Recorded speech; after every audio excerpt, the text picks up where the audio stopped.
Hello.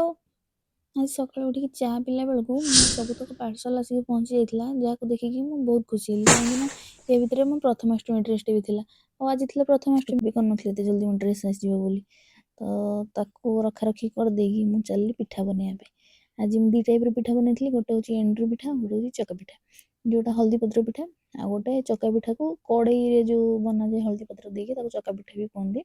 ତ ସେ ପିଠା ମୋର ସବୁ କାମ ସରିଲା ବେଳକୁ ମୁଁ ଦେଖିଲି ପିଠା ପୁରା ସିଝିକି ରେଡ଼ି ହେଇଯାଇଛି ଖାଇବା ପାଇଁ। ସୋ ଫାଷ୍ଟ ତାର ପତ୍ର ଛଡ଼େଇକି ତାର ଅନବକ୍ସିଂ କରାଗଲା। ଦେନ୍ ତାକୁ କାଟି କୁଟିକି ଖିଆ ପିଆ ସରିଲା ପରେ ମୁଁ ମୋ ପାର୍ସଲର ବି ଅନବକ୍ସିଂ କଲି। ଇଭିନିଂରେ ସେମିତି ମୁଁ ୱେଟ୍ କରିଥିଲି କ'ଣ ମିଠା ଜିନିଷ ଖାଇବି ବୋଲି। ତାପରେ ମୋତେ ପେଷ୍ଟ୍ରିଟା ମିଳିଗଲା, ପୁରା ଟେଷ୍ଟି ପେଷ୍ଟ୍ରି। ସୋ ସେଇଟା ଖାଇଦେଲି। ତାପରେ ରାତିରେ ଆଜ୍ ୟୁଜୁଆଲ୍ ପ୍ରଥମାଷ୍ଟମୀ ନା, ଦିନସାରା ତ ପିଠା ହିଁ ଖିଆ ହେବ। ତ ରାତିରେ ସେମିତି ଗୋଟେ ଚକୁଳି ପିଠା ଖାଇଦେଲି। ତାପରେ ଶୋଇବା ପାଇଁ ପଳେଇଲି। Bye bye, good night.